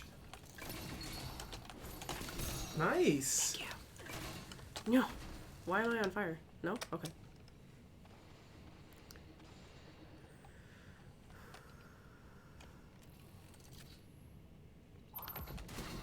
Oh, there you are. Finally. No. Ah!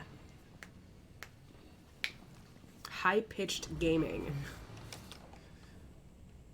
Alright. So now you can like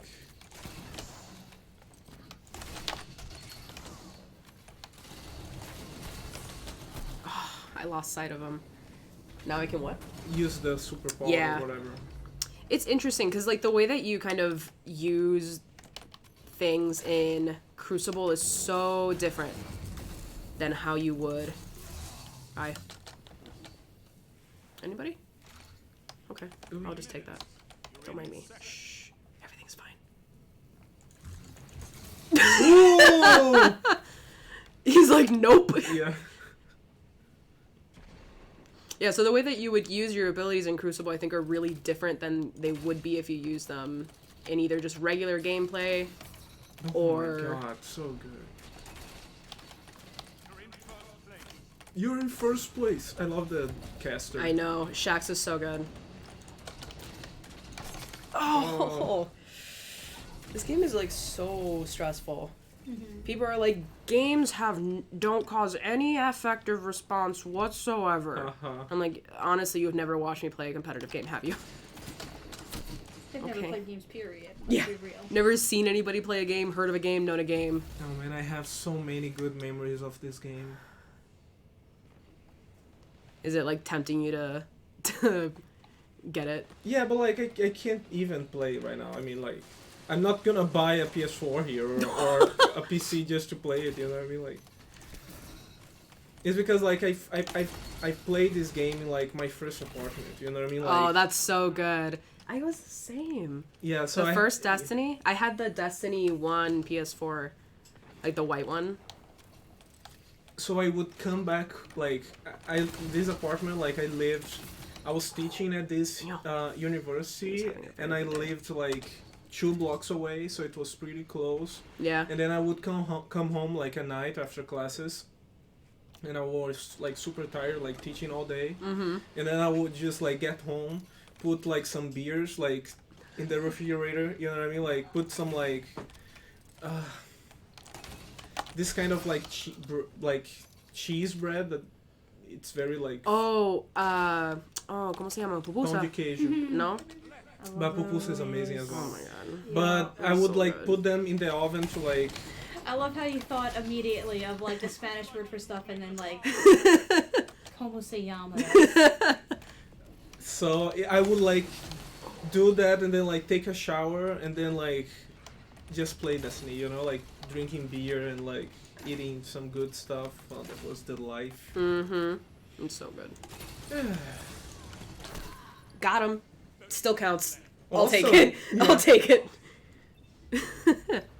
So 20 seconds to go in your first place. You could like just run away and like not die. Just not die. Yeah. I just need... Because people will be hunting you. Did that now. count? No, it didn't. 18. Yeah, people will definitely be looking for me in particular. 7, 6, 5. All right, if 4, High Pitch Gaming gets 3, 3 kills in the next 2 2, seconds, I'm just gonna cry. 1. Got him. That Nice. never happens. I think it's you guys. Nice. I think it's you guys in our dear chat. Oh, I'm terrible at Rumble. Okay. Literally never happens. Yeah. So I have like Oh, there we go. a lovely memory. SNES congratulating you. Oh, thank you. All right. So we have a little bit of time here, probably enough to do one last of these, and Daniel, I'll let you choose what we do. Okay. I don't know. Like I chose Rumble, so go ahead. Like whatever you feel is the best. Cream Sundays. Interesting. This is new. All right. Okay. New thing. No idea what it is. It's 2v2. called...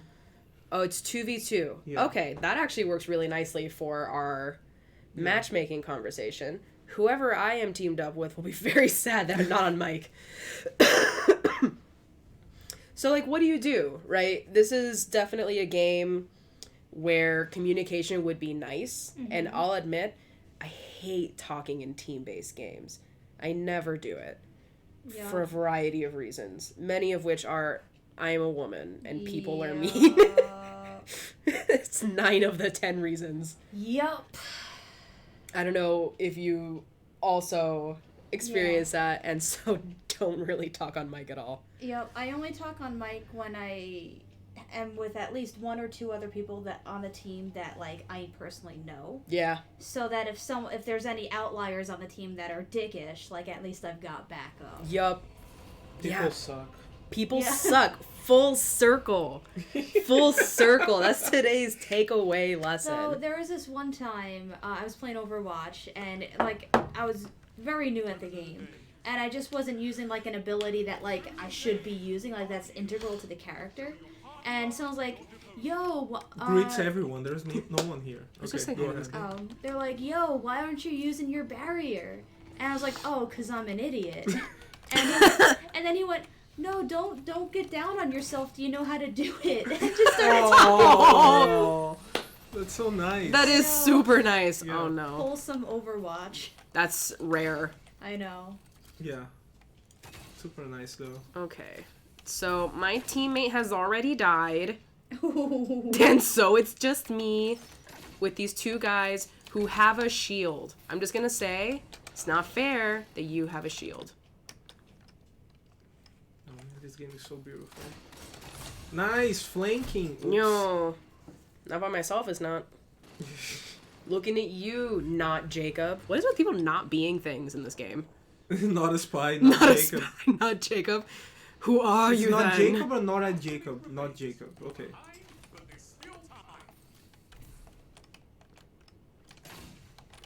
Where are you going? Why are you going alone? Drift Don't you know apart. it's not safe? Reunited. You fool! You fool! Why are you like this? Coffee. Coffee. Coffee I is know. winning. I mean, I can't fight Makes that. sense, though. Yeah. Not Jacob. Come over here. In Hey. the 21st century, we are defined more by what we are not than what we are. Wow. Yeah. SNES. That's beautiful. All right, Coffee. Look, I already got you half down, buddy. No, he's always closer than I winning. thought. Get away from me. Ooh. Nice. Shut down, Coffee. Get wrecked, nerd. I'm gonna die so hard. The name of the other guy is Iron Deficiency. You should Right. adjust your diet. You Is know what I this mean? Like team just adulting? Iron Deficiency. What's the next one? Back pains? No! That's awesome. Completing your taxes. Yeah. Round Christ. lost. Come on, not Jacob. Hey. Says you are the queen of the flick shot. Thank you. You should watch me play Overwatch. It's like all I'm good at.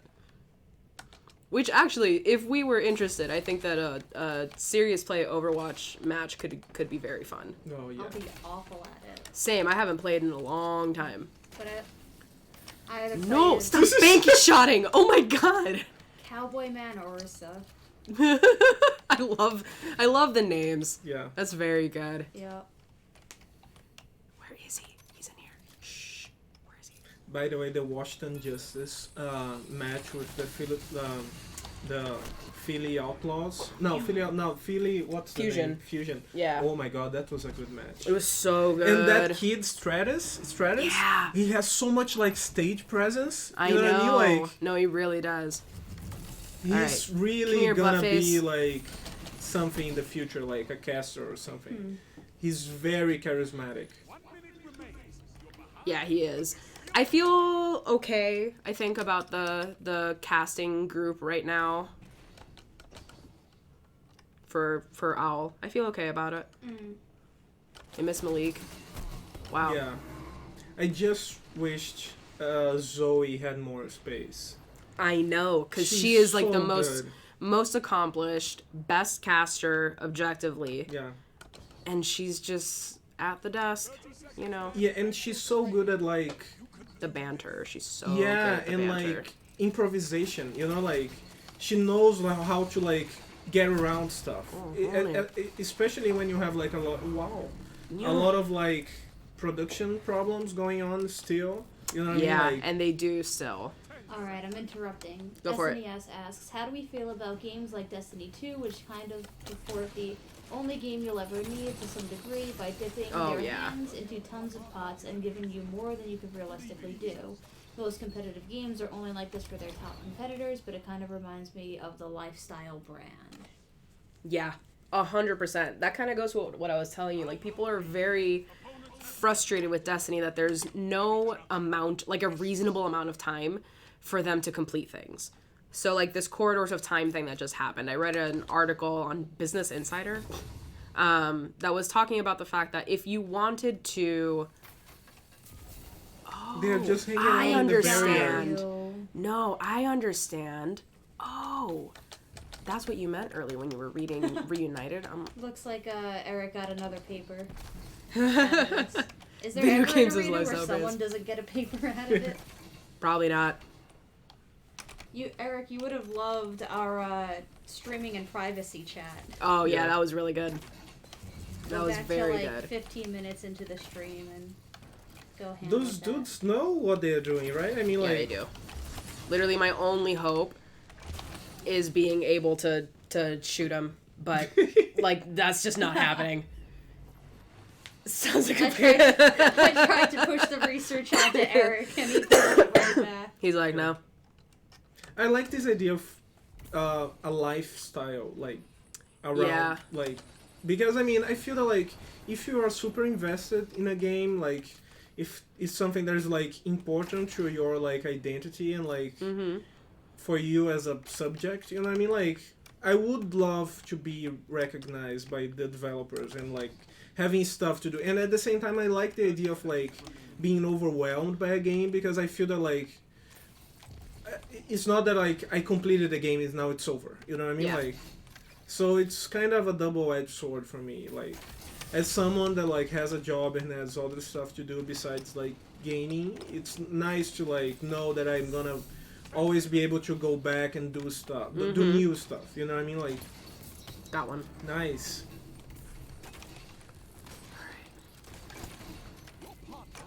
No! Get him! Get him! Please don't die. Nice. Oh, thank God. I was so scared. We won a round. Thank you, not Jacob. Not Jacob. How long does this go? Okay. Okay. I don't know. That's like a lot of faith. It's a lot of faith that I don't have in not Jacob.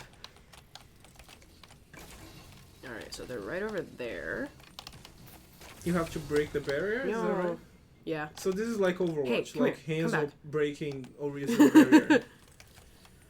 Alright, where are you? Ooh, nice. Fuck you.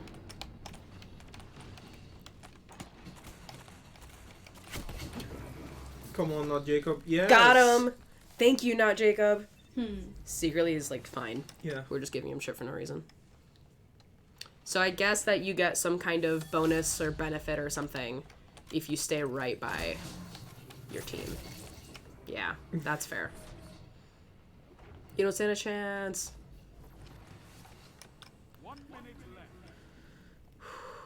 Okay. So he's dead. Does he come back? He comes back. Hey, come here. Let's go. Oh man, I want to go back to 2014 so bad and play Destiny. 2014? 15? 14, I guess. 14, I think. Yeah. Those are good days. Got him. Ooh! Heal me! Alright, fuck this. Let's go.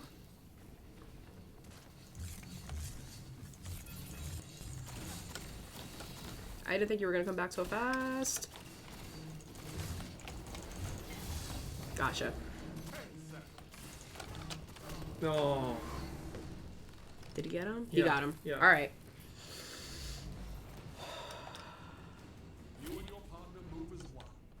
Does that mean that we win? I have no idea. It does? Does that mean we win? I don't know. So it's 4 rounds? I have no idea. I've never played this before. Okay. Sudden death. What? Oh, respawns are disabled. And this guy just left. Come back. Oh no. Sir, please. Oh, he's like, I'm hot shit because I have my sword ability. I'm like, you dumb. Don't do that. This guy's right over there. Got him. Nice. Give me that. Do the dance. Are you dancing? Nice. No, there we go. I was like, oh no, which one's the dance? Yeah. Okay, we are 2 minutes over. How dare. How dare we? Okay, so that is Destiny, folks. Thank you for tuning in to our matchmaking week. Next week, we're going to be back with Street Fighter V, and we're going to talk about a totally different kind of setup where this game is completely online, so all the matchmaking is online. Street Fighter gives you the choice. Do you want to battle your friends or do you want to battle some nerds online? So come back next week for that discussion. Have a great weekend. See ya. It's my